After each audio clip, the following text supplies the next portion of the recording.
गुरुजी को सादर प्रणाम और गुरुजी की संगत को भी प्रणाम। आज ये दिव्य आभा रीडिंग का दूसरा दिन है और इससे पहले मैं आज का वो पढ़ना शुरू करूँ दिव्य आभा में से थोड़ा सा मैं जो परसों कवर किया था पिछले दिन उसको थोड़ा सा कवर करेंगे कि हमने क्या समझा था और क्या था उसमें। तो इसके लिए थोड़ा परमात्मा और आत्मा, परम आत्मा ही में ही आत्मा है, ये जो है आप बात ध्यान में रख लीजिए। और इसको जो बार बार आएगा या इस बीच में जो कि आपको समझना पड़ेगा। शिव पुराण में से थोड़ा कोट करूंगा मैं कि ब्रह्मा और विष्णु जब स्तंभ के सामने खड़े होकर उनकी उपासना कर रहे थे स्तंभ की, उससे पहले वो ब्रह्मा जी ऊपर जा चुके थे और विष्णु नीचे जा चुके थे और ना उसका आदि होता है शुरू, और ना उनको उसका अंत मिला था। तो मतलब वो स्तंभ जो था अनादि अनंत था और थक कर हार कर जब वापस आए उन्होंने उपासना शुरू करी तो वहाँ पर शिव प्रकट हुए और उन्होंने कहा, ब्रह्मा जी की उपासना और विष्णु की उपासना से प्रसन्न होकर वो सामने आए और उन्होंने उन दोनों को एड्रेस किया और बोला कि ये स्तंभ भी मेरा रूप है, मैं ब्रह्म हूँ और ये मेरा निराकार रूप है, अतः मैं ब्रह्म हूँ और परमात्मा भी हूँ। तो और उसके साथ साथ उन्होंने ये भी कहा कि मेरा एक साकार रूप भी है, मैं उसमें भी प्रकट होता हूँ और जिसमें मैं आपके सामने हूँ वो मेरा साकार रूप है, जिसे सकल रूप कहते हैं और निराकार को अकल रूप कहते हैं। और उन्होंने कहा कि इस अहम ब्रह्मस्मि या सॉरी अहम बहुश्याम करके उन्होंने जो है इस सृष्टि का आरंभ किया था। और क्योंकि उन्होंने सृष्टि का आरंभ किया, उन्होंने 5 कृत्य इसके लिए करे थे। एक तो सृष्टि है, एक पालन है, एक संहार है, एक तिरोभाव है और 5वां जो अनुग्रह है।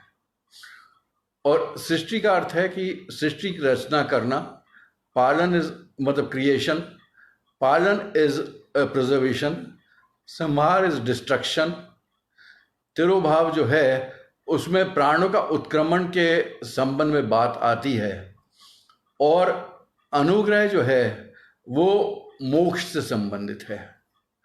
पहले चारों चीजें जो है सृष्टि, पालन, संहार और तिरोभाव जो है ये विस्तार की बातें हैं, लौकिक चीजें हैं।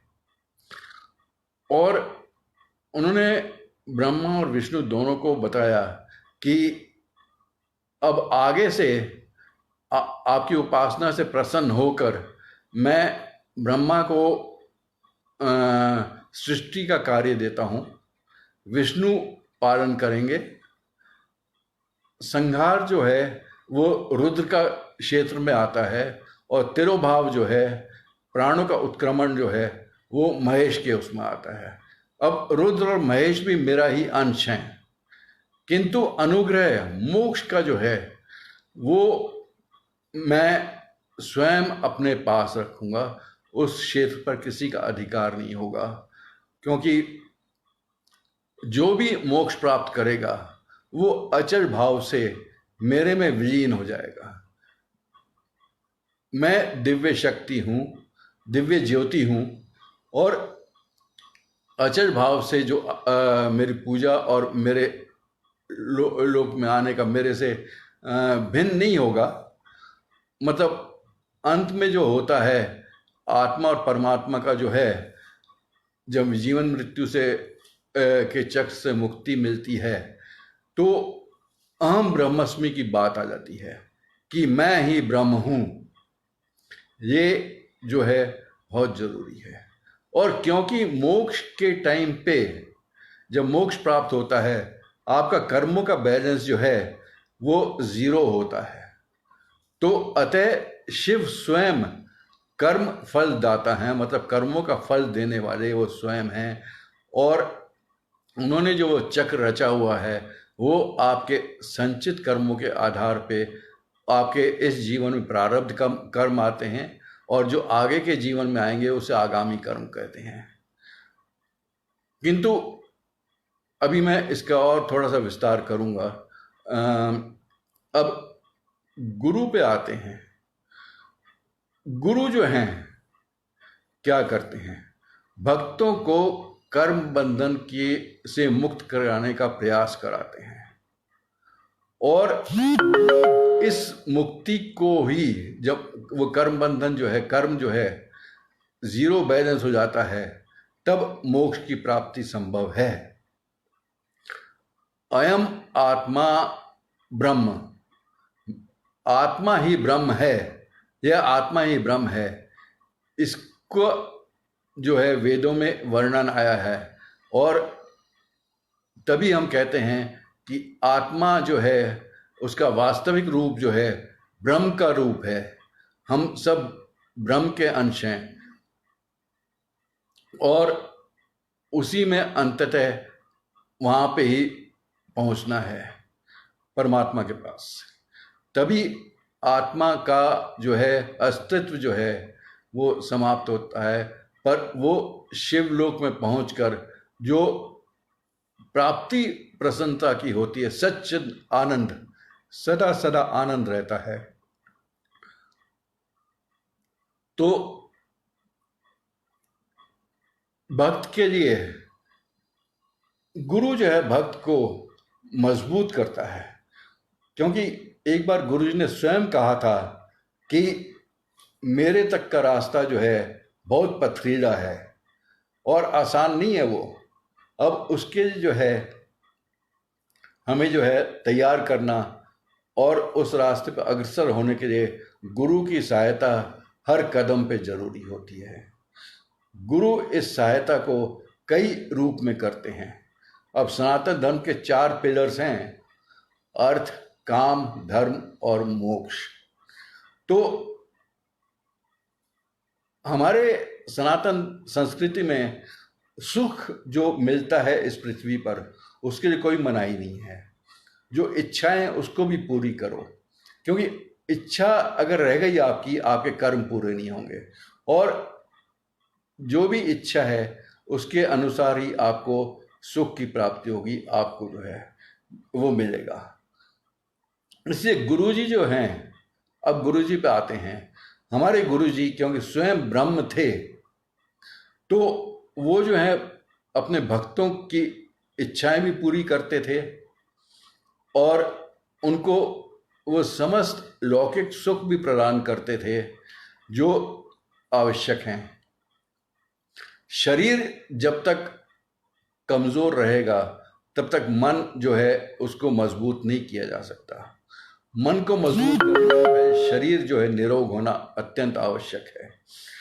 इसीलिए गुरुजी जो है जितने भी रोग थे उनको समाप्त करने का सामर्थ्य रखते थे, और भक्तों को जो है निरोगी बनाने का उनका निरंतर प्रयास रहता था।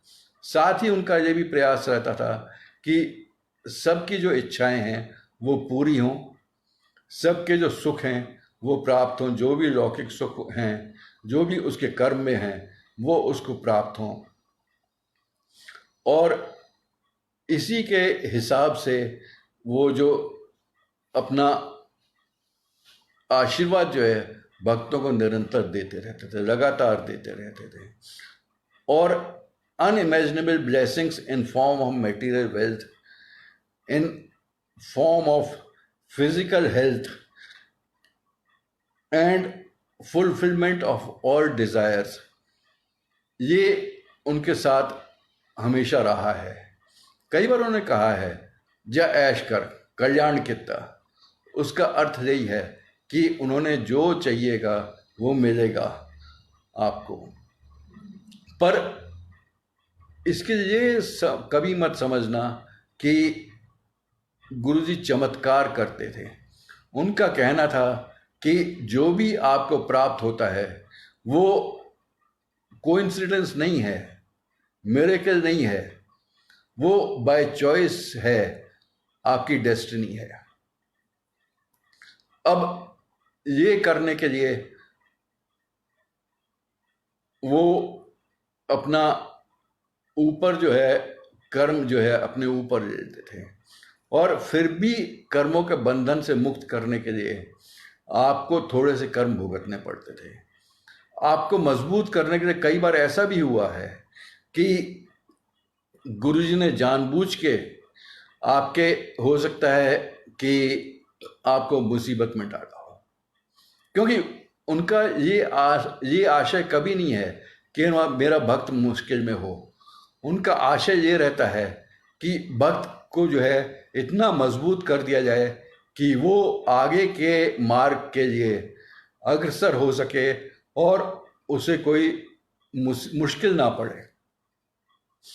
इसलिए गुरुजी को कभी चमत्कारिक महापुरुष मत समझिए। वो तो अपने जो ध्येय था भक्तों के लिए उस पे उसको चलाते थे, और उसके मुताबिक ही उस पे भक्त जो है चलते थे। हर एक का जो है कर्म के अनुसार अलग अलग रास्ता होता है। इसलिए कहते हैं गुरु जी से कनेक्शन जो है डायरेक्ट होना चाहिए। अपना जो है आप गुरु जी पे विश्वास करिए, श्रद्धा करिए और उनसे डायरेक्ट कनेक्शन बनाइए। उसके बीच में कोई नहीं आता।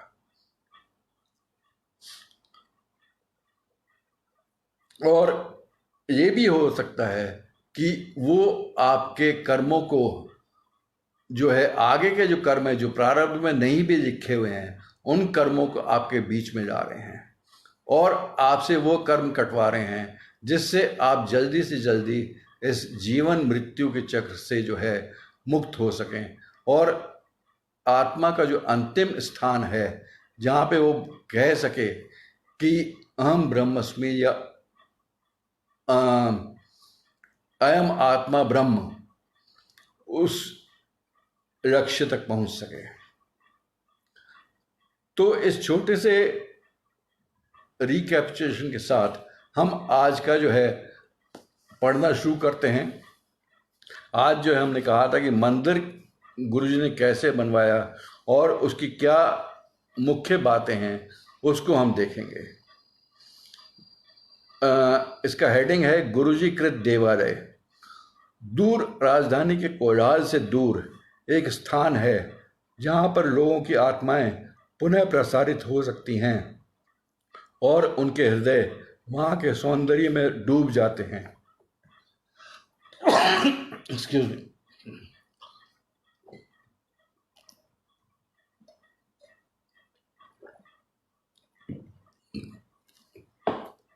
यहाँ पर वायु स्वच्छ है, दूब हरी है और आंखें चमकते हुए श्वेत संगमरमर भवन के ऊपर काली चट्टान से बने हुए विशाल लिंग से साक्षात्कार करती हैं। लिंग संदेश देता है कि यह स्थान शिव का आसन है। गगन की ओर उभरता हुआ लिंग शिव धर्म, साधु भाव मीन्स अच्छा भाव और एक नई धार्मिक चेतना की घोषणा करता है। दूब जो घास होता है, नहीं, मंदिर जो है संगमरमर का निर्मित है, उसके ऊपर शिवलिंग है। अन्य मंदिरों के विपरीत दूसरे कहीं भी आपने शिवलिंग जो है ऊपर नहीं देखा होगा, छत के ऊपर, जो कि दूर दूर से नजर आता है सबको। अब लिंग का अर्थ यहाँ पे थोड़ा सा समझना जरूरी है, क्योंकि कई लोग जो है लिंग को गलत अर्थ में लेते हैं। और लिंग का अर्थ होता है चिन्ह, प्रतीक जिसे बोलते हैं। और लिंग कैसे अस्तित्व में आया, वो स्तंभ की जब बात हमने करी थी तो शिव ने कहा कि ये स्तंभ जो है, इस लिंग जो है इस स्तंभ का प्रतीक होगा। और स्तंभ का एक प्रतीक उन्होंने जो है धीरे धीरे बना के उसे छोटे से लिंग के साइज में जो है उसके उसी शेप में उन्होंने दिया इस जगत के लोगों को, जिससे वो उसके उनके निराकार रूप की उपासना कर सकें, पूजा कर सकें। अब पुल्लिंग होता है, स्त्रीलिंग होता है, उसका कोई डिफरेंट अर्थ थोड़ी है। मतलब पुरुष का चिन्ह है, स्त्रीलिंग स्त्री का चिन्ह है। लिंग का अर्थ कभी फैलस मत समझिए, जो कि कई बार वेस्ट के लोग कहते हैं। उसके लिए एक डिफरेंट संस्कृत का शब्द है शिश्न, और लिंग का अर्थ होता है प्रतीक, यानी सिंबल जिसे बोलते हैं। और ये जो लिंग बड़े मंदिर के ऊपर जो बना है, दूर दूर से नजर आता है, और वो दर्शाता है कि ये मंदिर जो है शिव का मंदिर है और धार्मिक स्थान है। प्रवेश करते ही, मतलब उसके मंदिर में गेट से अंदर जाते ही ज्ञान और प्रतिभा के धनी गणेश की लघु मूर्ति जो है आगंतुक का स्वागत करती है। जो भी भक्त वहाँ पे पहुँचता है, सबसे पहले उसको सामने जो है गणपति की मूर्ति मिलेगी, जो कि कहते हैं कि बाधा दूर करने के लिए गणपति का तो विख्यात हैं उसके लिए। उससे, और ये गुरुजी ने स्वयं ही लगवाई थी, और जब लगी थी जिस दिन, तो वहाँ पे जो है उनकी पलकें झपकने लगी थी, तो जो लोग लगा रहे थे वो चकित हो गए थे। उसके थोड़ा आगे बाहर उद्यान में एक अति सुंदर युवा शिव की प्रतिमा स्थापित है।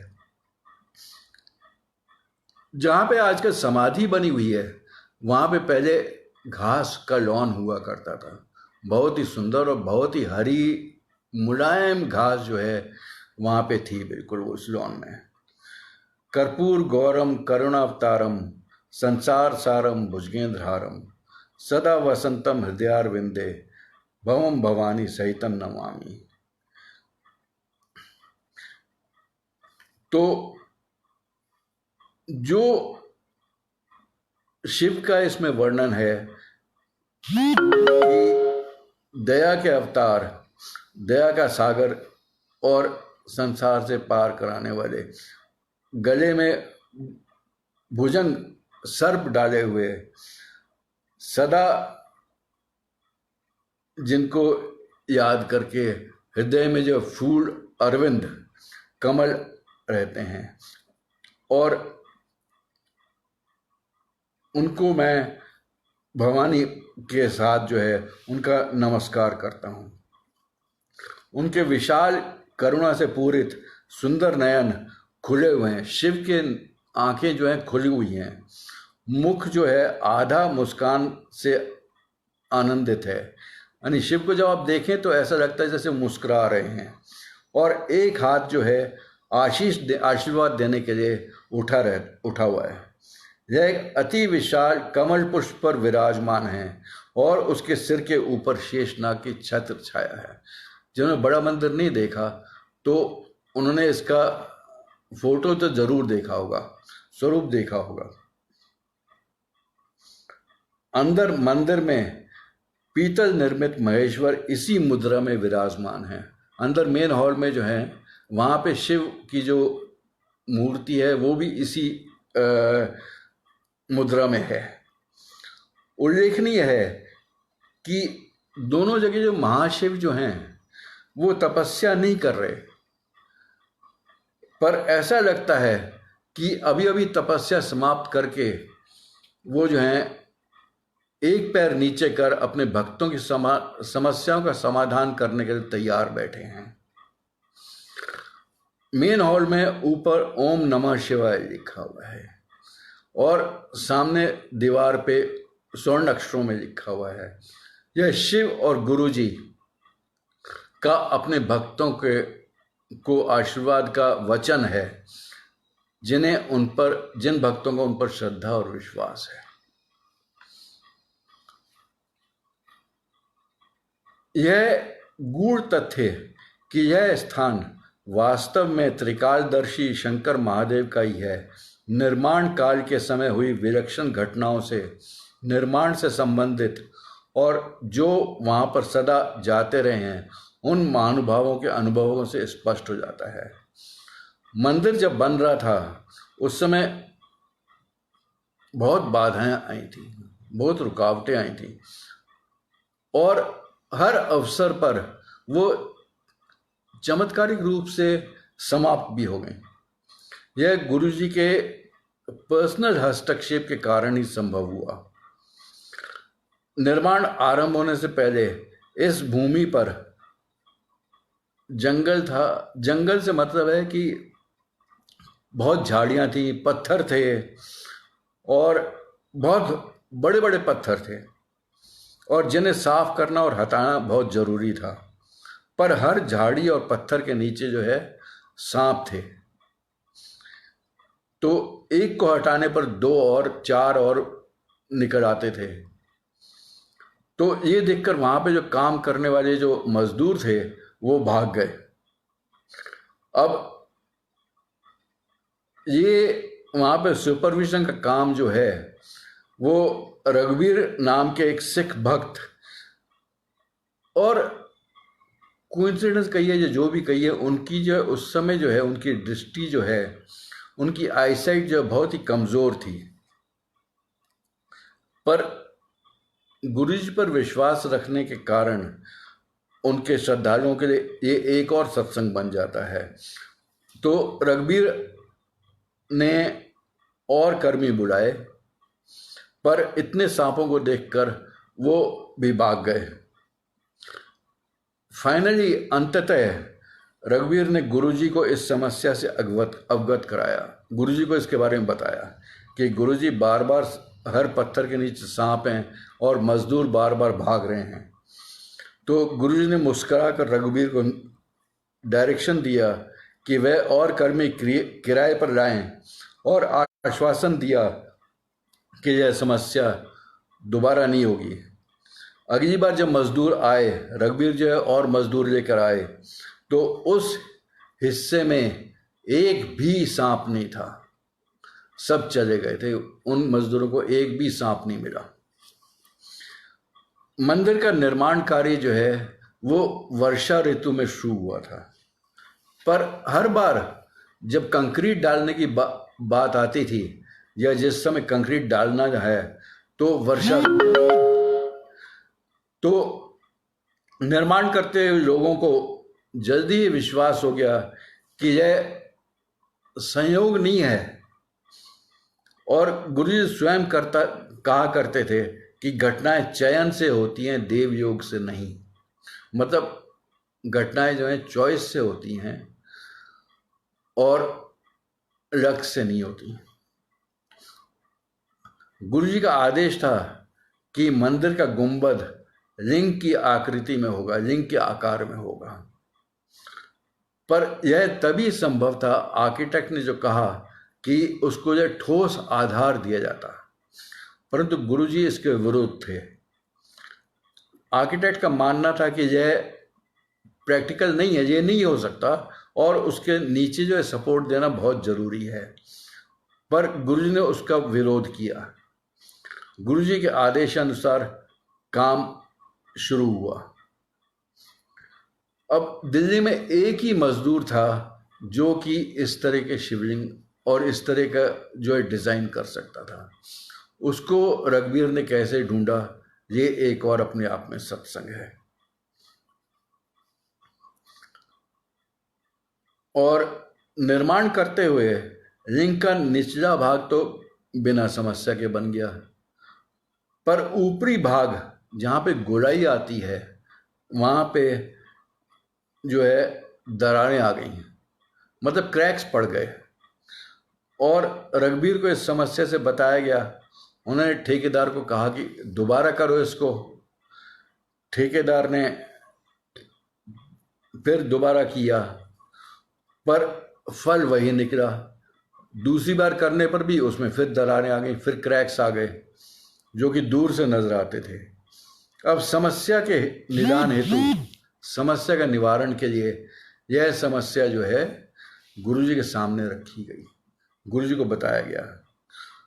उन्होंने बताया कि एक बार फिर शुरू करो, इस बार इस लिंग को आधार मैं दूंगा, विश्वास करिए। अब देखिए, सुनिए कि उस लिंग पे जो छत के ऊपर बना हुआ है, मंदिर के बिल्डिंग के ऊपर बना हुआ है, गुरुजी ने उसे संभाला हुआ है, उन्होंने उसको अपना सपोर्ट दिया हुआ है, इसलिए वो लिंग जो है वहाँ पे बन पाया है। फलस्वरूप कार्य तीसरी बार पुनः आरंभ किया गया और इस बार ऊपर का गोल वाला हिस्सा बिना कठिनाई के, बिना किसी दरार या रुकावट के पूरा हो गया। और गुरुजी ने सपोर्ट दिया, उससे जो है उसको शक्ति मिली कि और लिंग का निर्माण जो है संभव हो पाया।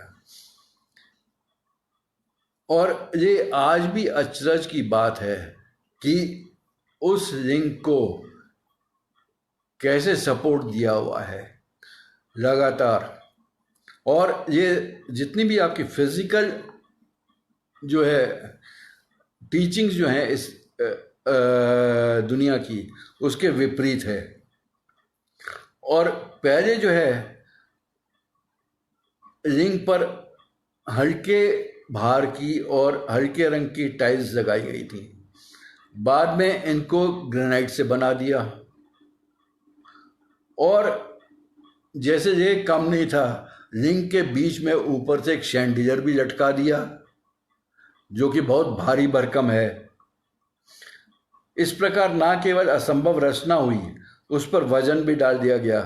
यह गुरुजी की कृपा ही है जिसके कारण लिंग अपने स्थान पर इस विश्व के भौतिक नियमों के प्रतिकूल आज भी स्थित है।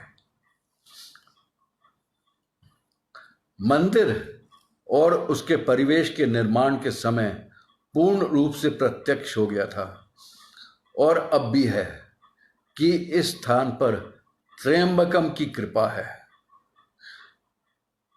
अनौपचारिक दर्शक भी यहाँ के फूल पौधे और वृक्षों की विशिष्ट उपज देखकर अचंभे में पड़े बिना नहीं रहते। एक महिला ने, एक जो संगत थी, उन्होंने अपने फार्म हाउस से में कुछ फूल बोए थे, तो उसी के बीज जो है यहाँ पे उगने के लिए डाल दिए। और जब वो उगे वो फूल, तो वो आश्चर्यचकित रह गई कि उनका जो साइज जो था, आकार जो था, उनके फार्म हाउस में उगे हुए फूलों से दुगना था। एक बार गुरुजी ने से मंदिर की घास पुनः बिछाने की आज्ञा ली गई। उन्होंने सहर्षि इस प्रस्ताव को स्वीकार कर लिया। गुरुजी से पूछा गया कि गुरुजी, लॉन को बदलना है, उसकी घास को, उसको दोबारा बनाना है। उन्होंने कहा ठीक है, करो। और पर समय जो है उस समय बहुत कम था, क्योंकि एक आयोजन जो है पास आ रहा था, मंदिर में एक फंक्शन होना था। तो देवालय के जो माली थे, उन्होंने तो अपना काम पूरा कर दिया, पर घास बिछाने के बाद ये स्पष्ट हो गया कि इसमें गलती हो गई है, ये इस समय नहीं करना चाहिए था। पहला कि घास को पूरी तरह उगने के लिए ज़्यादा समय चाहिए था। दूसरा यह है कि जिस तरह की घास डाली गई थी, वो पहली कटाई से पहले जो है पैर में चुभती थी, पर कटाई के बाद ही मलमल की तरह नरम हो जाती थी। तो समय बहुत कम था और ये लग रहा था कि ये पूरा नहीं हो पाएगा, कैसे ये घास जो है फंक्शन तक ठीक तरह हो पाएगी। पर कुछ ही दिनों में घास को आश्चर्यचकित करने वाली बढ़ता देखकर सब आश्चर्य में पड़ गए। और घास की पहली कटाई जो है फंक्शन से बहुत पहले करनी पड़ी, और जब तक फंक्शन आया तब तक उपज इतनी अधिक थी कि एक और कटाई करनी पड़ी, मतलब फंक्शन से पहले 2 कटाई करनी पड़ी। ये आश्चर्यचकित करने वाली बात थी। आयोजन के समय जो है वहाँ की जो घास जो थी बहुत ही अच्छी क्वालिटी की हो गई थी, मलमल की तरह मुलायम हो गई थी, और जितने भी थे उसके स्पेशलिस्ट, घास के जो स्पेशलिस्ट थे वो भी चकित रह गए। मंदिर में हमेशा कुछ आश्चर्यजनक घटनाएं होती रहती हैं जो दैविक अलौकिक शक्ति की ओर संकेत देती हैं। मंदिर में दर्शकों ने अक्सर प्रांगण में शिव की प्रतिमा के भाव बदलते देखे हैं, और एक दो ने तो मुझे ये भी बताया कि जब वो ये अपनी आरती कर रहे थे उन्होंने शिव की आंखों को ब्लिंक करते हुए देखा है, पलकों को झपकते हुए देखा है। और वर्ष 2006 में होली के अवसर पर हॉल में जो पीतल की शिव प्रतिमा लगी है, शिव की मूर्ति है, उस पर रंग लगा हुआ था। यह सुनिश्चित है कि सर्वव्यापी गुरु जी की दृष्टि सदा मंदिर पर रहती है। एक अध्यापिका का जो है वृतांत, जो एक्सपीरियंस उनको हुआ, उसका वर्णन करना जरूरी है कि गुरु पूर्णिमा के अवसर पर वह सुबह 6:15 बजे अपने विद्यालय, अपने स्कूल जाने से पहले मंदिर गईं। उस दिन, उस पवित्र दिन को सिर्फ माली ने उनको वहाँ पर गुरु का अभिवादन करते हुए देखा, और कोई नहीं था उस समय, सिर्फ माली था जिसने देखा कि वो गुरु जी को प्रणाम कर रही हैं और चली गई। पर यह आधा सत्य है, किसी और ने भी उनको वहाँ पे देखा था। जब वे अगली बार गुरु जी के दर्शन करने में एम्पायर स्टेट आई तो गुरु ने उनको बुलाया और बोला कि गुरु पूर्णिमा के दिन सुबह 6:15 बजे वे मंदिर गई थी। वे अपने ध्यान में उनको देख रहे थे। मतलब गुरु जी को सर्वविदित रहता है कि कौन मंदिर में आ रहा है, कौन जा रहा है, और मंदिर में क्या कर रहा है, क्या हो रहा है, सब उनको ज्ञान रहता था। यह स्पष्ट है कि बड़ा मंदिर गुरु कृपा से स्थापत्य कला का अत्यंत उत्कृष्ट उदाहरण है। मतलब आर्किटेक्चर का एक बहुत ही अनूठा उदाहरण है ये बड़ा मंदिर जो है, जो भक्त को सौम्य और स्नेह भाव से अपनी ओर खींच लेता है। यह उनके अध्यात्म का, स्पिरिचुअलिटी का पवित्र स्थान है, शिव और नानक दोनों का। यह मंदिर सृष्टि के रचयिता के प्रतीक बनकर मनुष्य की आत्मा को का सदा स्वागत करेगा। यहाँ पर समस्त आगंतुकों, आने वालों पर उनको आशीर्वाद मिलता है और मिलता रहेगा, हमेशा मिलता रहेगा। डिवाइन लाइट, दिव्य आभा यहाँ पर और अधिक तीव्रता से सदा प्रज्वलित रहकर अपना प्रकाश इस संसार में फैलाती रहेगी। आने वाले युगों में मानव जाति इस पवित्र पावन स्थल को, पवित्र स्थान को धर्म के जन्म स्थान से पहचानेगी। हमारे जीवन काल में बड़े मंदिर की सर्वोच्च सम्मान प्राप्त होगा और नवीन धार्मिक चेतना का उदय होगा। यहाँ पर आशीर्वाद पाने वालों समस्त भक्तों, चाहे वो पुरुष हों, महिला हों, बच्चों हों, उनके द्वारा पूरे विश्व में सद्भावना और शांति के युग का आरंभ होगा। यह उल्लेख करना जरूरी है कि शिवलिंग का पुनः उत्थान हुआ है। उसका आरोहण आने वाली मुक्ति की घोषणा कर रहा है। नियति के क्रूर हाथों के द्वारा, मतलब फेट के द्वारा जो पीड़ित रोगी जो हैं वो और अज्ञानी जो हैं वो अपनी कमियों से मुक्त होंगे। व्याप्त पापों से बाधित और पराजित नवीन शक्ति और साहस प्राप्त कर विजयी होंगे। सिर्फ आस्था और निर्भयता की छोटी सी नौका से, जिसकी पतवार मात्र सद्गुरु के शब्द और कृपा हैं, सहजता से उत्पीड़न के सागर को पार करने में का सामर्थ्य मिलेगा। कहने का अर्थ यह है कि मंदिर में आने पर उनको इतना आशीर्वाद मिलेगा कि धीरे धीरे उनकी आत्मा जो है पवित्र होती जाएगी, और यही आत्मा जो है इस विश्व में शांति का पाठ फैलाएगी, एक नए धर्म को फैलाएगी, और सभी जो है अपनी पीड़ाओं से मुक्त होंगे।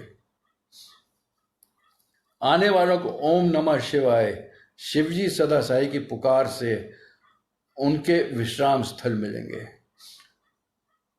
संकट और अत्यंत कठोर यातना काल से देव स्थान में अंकित यह शब्द गुरुजी के परिश्रम से उनके हृदय और मन पर चिन्हित उनकी हुंकार, मित्र, रक्षक, प्रेम और एकमात्र दिशा दर्शन होंगे। यानी ओम नमः शिवाय शिवजी सदा सहाय जो है, शुरू में ओम नमः शिवाय गुरुजी सदा सहाय का नहीं था, वो लाइन नहीं थी, सिर्फ ओम नमः शिवाय शिवजी सदा सहाय था। और उसी के बारे में इसमें वर्णन किया गया है कि वो जो है मार्गदर्शन करेगा अपने समस्त भक्तों का। अधर्म अपनी चरम सीमा पर जाकर पराजित होगा और भक्त जो हैं सुरक्षित रहेंगे। भौतिक और मानसिक पीड़ाओं से त्रस्त अपने आप में संग्राम करती इस संस्कृति के योद्धाओं को यह शिवालय निर्वाण प्रदान करेगा। इस देवालय से प्रतिपादित होती फैलती हुई गुरुजी की दया सबका निदान करेगी, सबको जो है निरोग करेगी, सबको ज्ञान देगी और सबका भला करेगी। कालांतर में यह मंदिर उनका प्रभुत्व प्रमाणित करेगा। वायुमंडल उनके शब्द सब तरफ फैलाएंगे और उनकी इच्छा की पूर्ति होगी। इस पृथ्वी पर यह देवालय सदा शिव की कृपा का चिन्ह रहेगा। सब आए इस पवित्र स्थान पर शिव कृपा से, मन में अंकित हों सबकी अभिलाषाएं पूर्ण। सद्गुरु रखें हमें सदा अपनी शरण में। इसमें मंदिर के बारे में 2-3 बातें जो मैं कहना चाहता हूँ।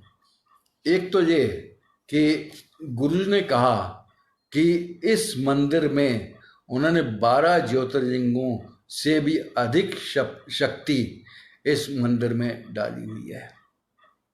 ये बहुत बड़ी बात है कि ये मंदिर जो है 12 ज्योतिर्लिंगों की सम्मिलित शक्ति से भी अधिक शक्तिशाली है। जितना आपको सोचते हैं कि वहाँ पे जाके यात्रा करके आपको सुख मिलेगा और आपका धार्मिक वो पूरी होंगी, उससे कहीं अधिक जो है इस मंदिर में आकर जो है आपकी चेतना जागरण होगी और आपको सहायता मिलेगी और आपको जितना भी निवारण है वो आपको प्राप्त होगा। गुरु ने एक बहुत और बड़ी बात करी थी कि एक दिन आएगा जब ये गंगा इस शिवलिंग को धोएगी। ये दूध से भी धुलेगा और गंगा से भी धुलेगा। अब इससे पहले कि मैं ये मंदिर का प्रसंग से आगे बढ़ूं, एक और बहुत गहरी बात है जो गुरु जी ने कहा था, जो मैंने देखा है कि मंदिर की सीढ़ियां 5 हैं।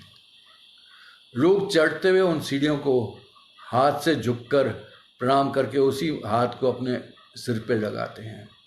मुझे पता नहीं वो क्या कहते हैं, पर गुरुजी का कहना था कि ये सीढ़ियाँ, स्टेप्स जो हैं मंदिर की, वो काम, क्रोध, मोह, लोभ, अहंकार दर्शाती हैं। हर एक सीढ़ी उसकी है।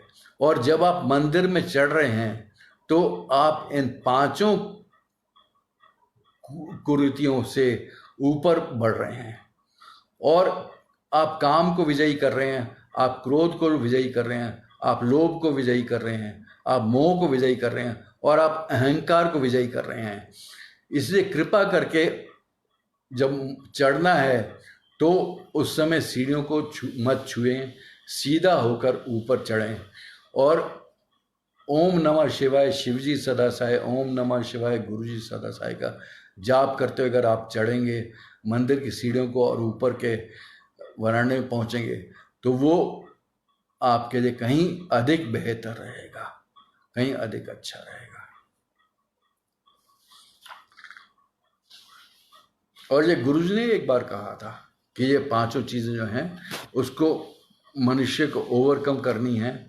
ये हमारे शत्रु हैं और इन पर विजय प्राप्त करके ही आगे का मार्ग सुदृढ़ हो सकता है।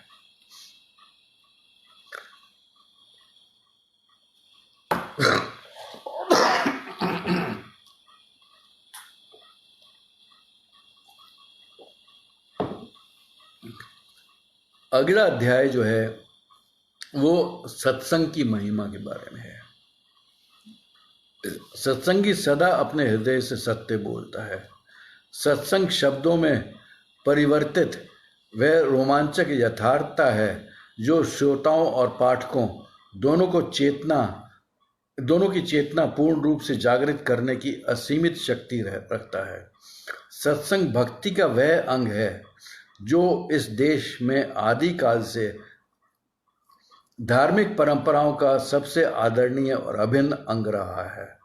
सत्संग में वक्ता अपना प्रवचन सब श्रोताओं के सम्मुख रखता है, या जैसे यहाँ के प्रसंग में अपना अनुभव लिखता है।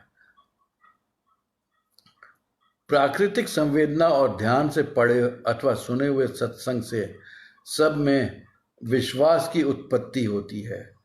जिस प्रकार अणु विद्युत संचारित करते हैं, उसी प्रकार सत्संग से श्रद्धा और निष्ठा का प्रसार होता है।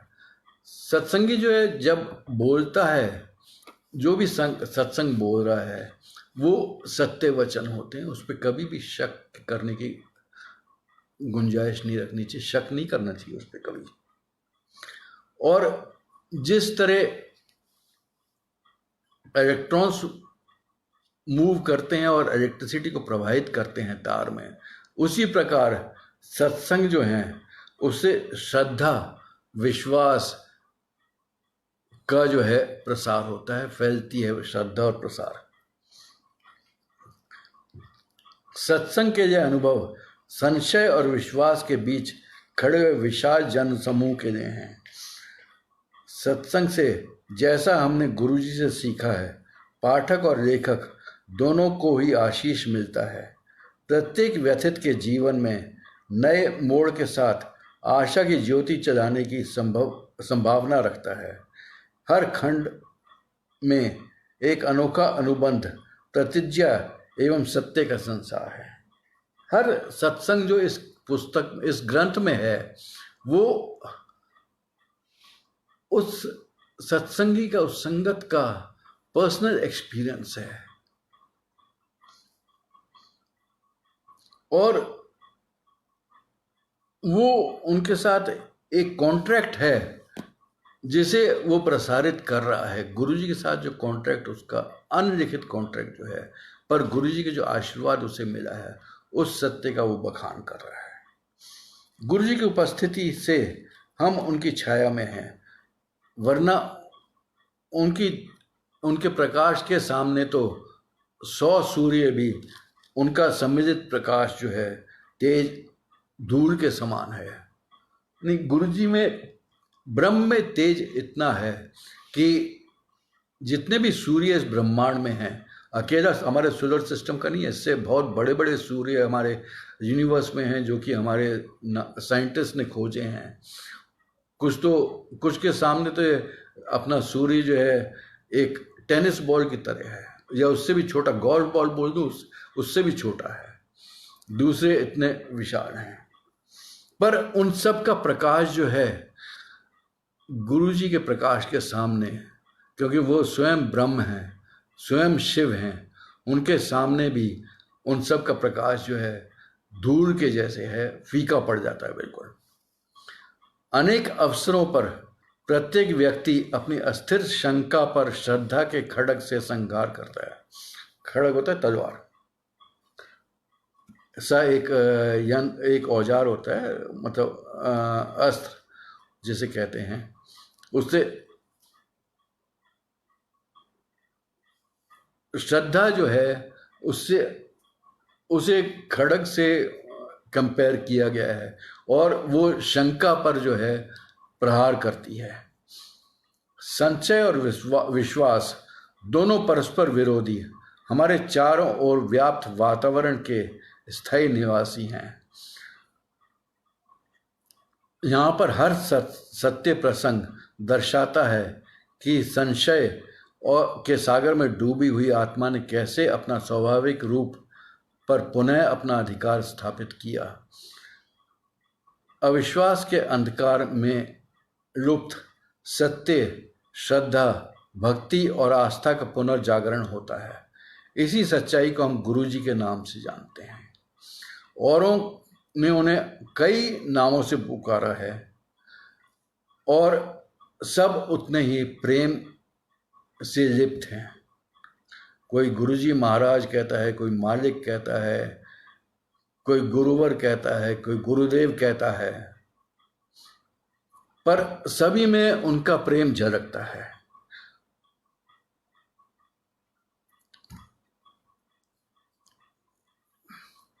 और ये दर्शाते हैं जितने भी सत्संग यहाँ पर हैं वो, कि संशय पर, शंका पर इस आत्मा ने कैसे विजय प्राप्त करी और वो शुद्ध होकर सामने आई है और अपना जो मार्ग है उस पर आगे बढ़ी है। यह सत्संग आपको जो संभवतः अभी भी सोच रहे हैं कि सत्य के भवसागर में छलांग लगाई जाए या नहीं, आगे बढ़ने की प्रेरणा देता है।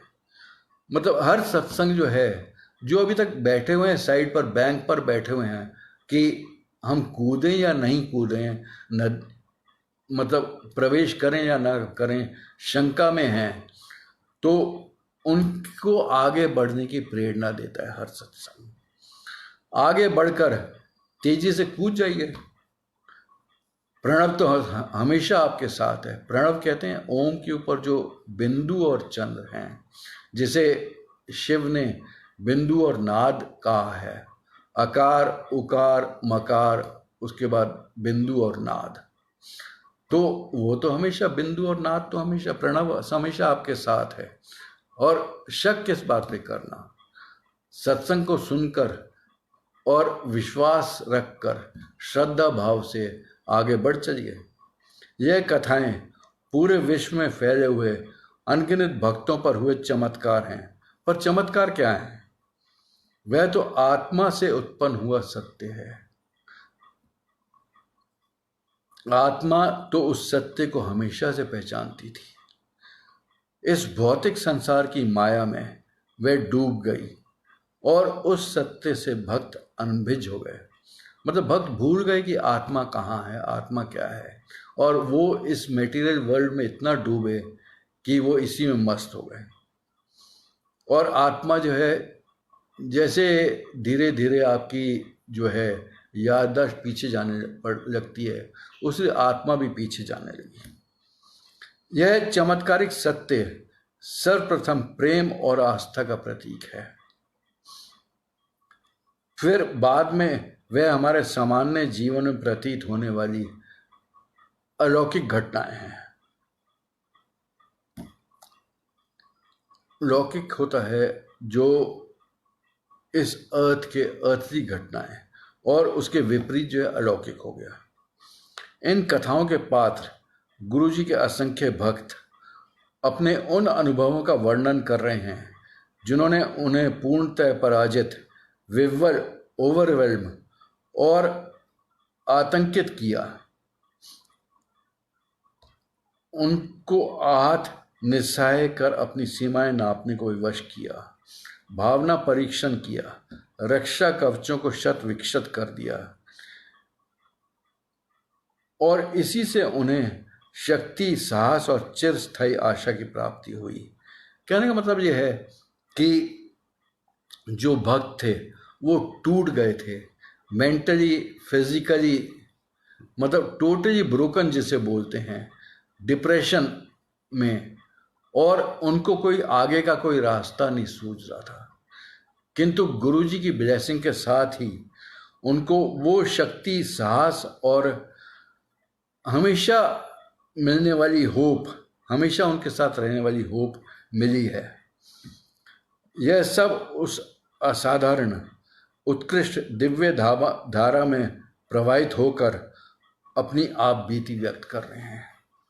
यानी गुरुजी की ब्लेसिंग्स की जो नदी है उसमें बहते हुए वह अपने जो है पर्सनल एक्सपीरियंस बता रहे हैं।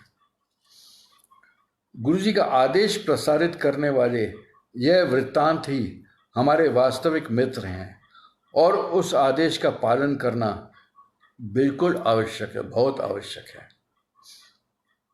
हर सत्संग जो है वो गुरुजी के आदेश से ही लिखा गया है।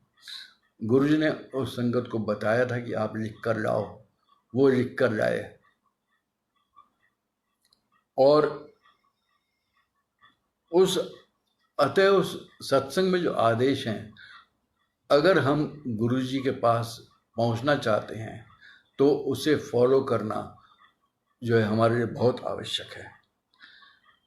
हर सत्संग में गुरुजी की ऊर्जा है।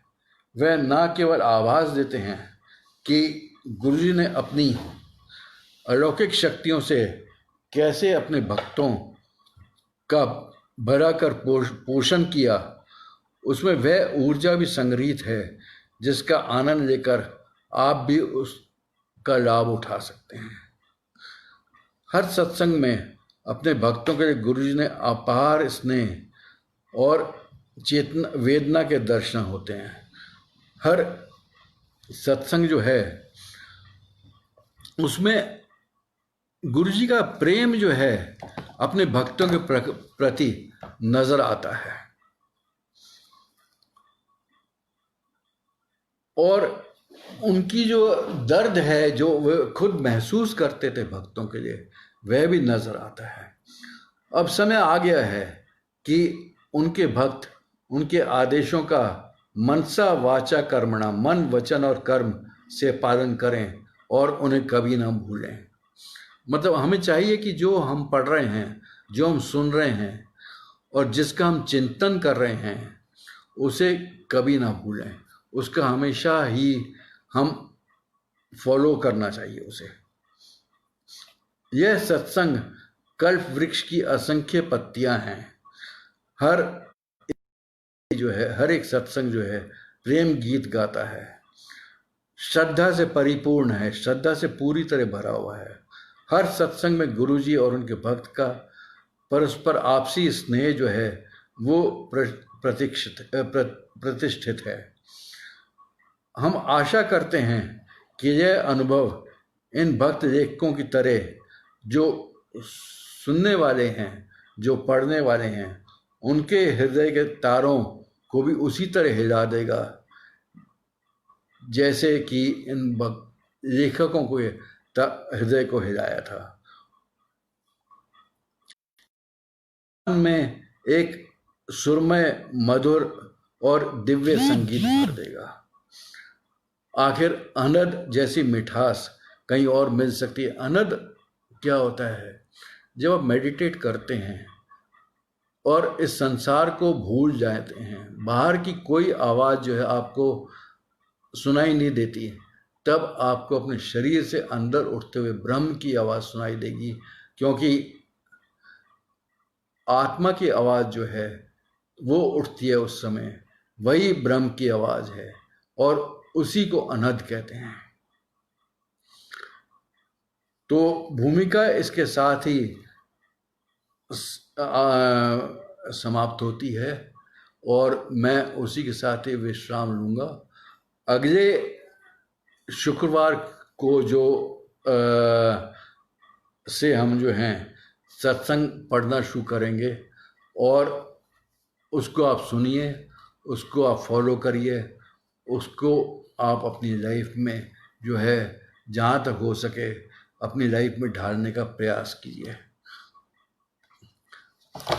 तो आज का शब्द जो है वो आप देखिए और सुनिए।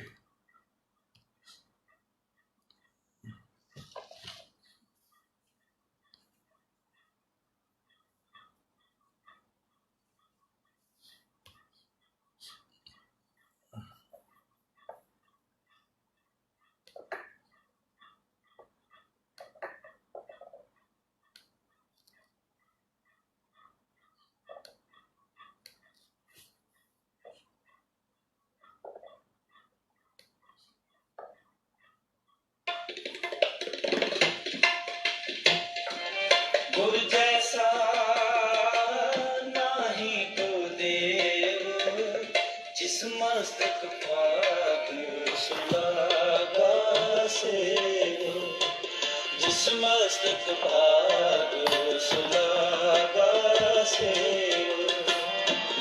गुरु जैसा नाही को देव, जिस मस्तक भाग सुलागा से, जिस मस्तक भाग सुलागा से।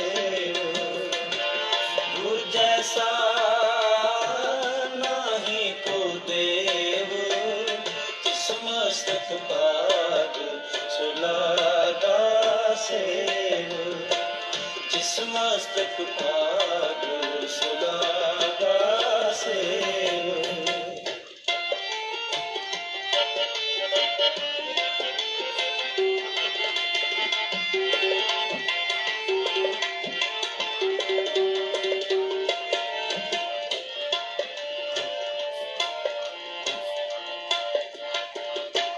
सतगुर मेरा बेमोहताज, सतगुर मेरे सच्चा साज। सतगुर मेरा बेमोहताज, सतगुर मेरे सच्चा साज। सतगुर मेरा सबस का दाता, सतगुर मेरा विधाता। सतगुर मेरा सबस का दाता, सतगुर मेरा विधाता। सतगुर मेरा पुरख विधाता, जिस मस्तक भाग सुलागा से, जिस मस्तक भाग सुलागा से। गुरु जैसा नाही को देव, जिस मस्तक भाग सुलागा से, जिस मस्तक भाग सुलागा से।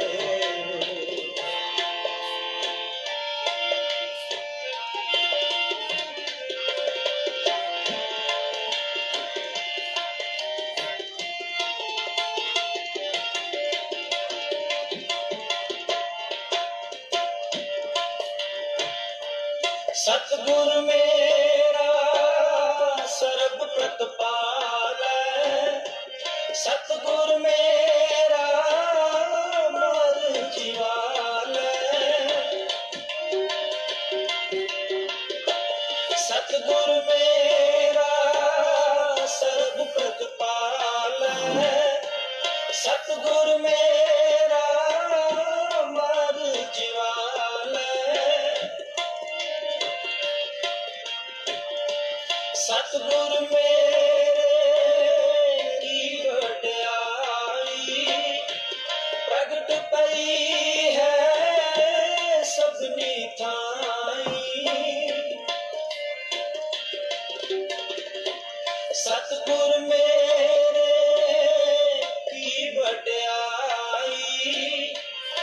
प्रगट पई है सभिनी थाई प्रगट पई है सभिनी थाई जिस मस्तक भाग सुलागा से जिस मस्तक भाग सुलागा से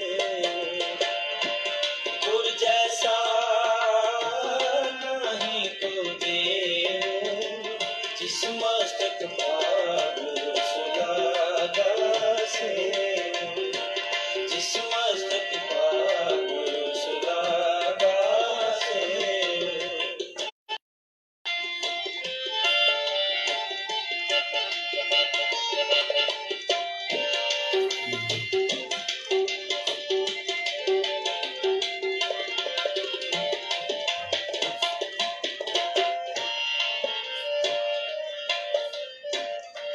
सतगुर मेरा ताणन ताण सतगुर मेरा कर दीवान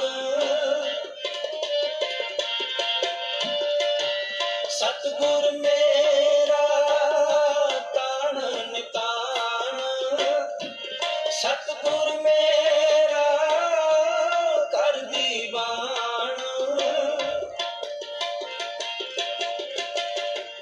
सतगुर कहो सतबल जाया प्रगट मार्ग जिन कर दिखलाया सतगुर कहो सतबल जाया प्रगट मार्ग जिन कर दिखलाया प्रगट मार्ग जिन कर दिखलाया जिस मस्तक भाग सुलागा से जिस मस्तक भाग सुलागा से गुर जैसा नहीं को देव जिस मस्तक भाग सुलागा से जिस मस्तक भाग सुलागा से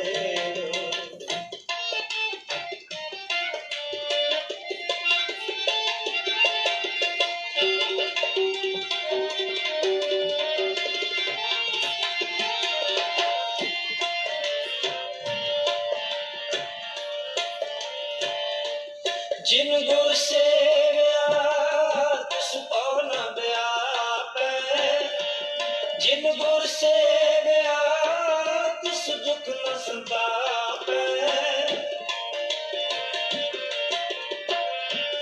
जिन गुर सेव्या तिस पवन व्यापै जिन गुर सेव्या तिस दुख न संतापै नानक सो दे सिमरत वेद पार ब्रह्म गुरु नाही भेद नानक सो दे सिमरत वेद पार ब्रह्म गुरु नाही भेद पार ब्रह्म गुरु नहीं भेद जिस मस्तक भाग सुलागा से जिस मस्तक भाग सुलागा से गुर जैसा नहीं को देव जिस मस्तक भाग सुलागा से जिस मस्तक भाग सुलागा से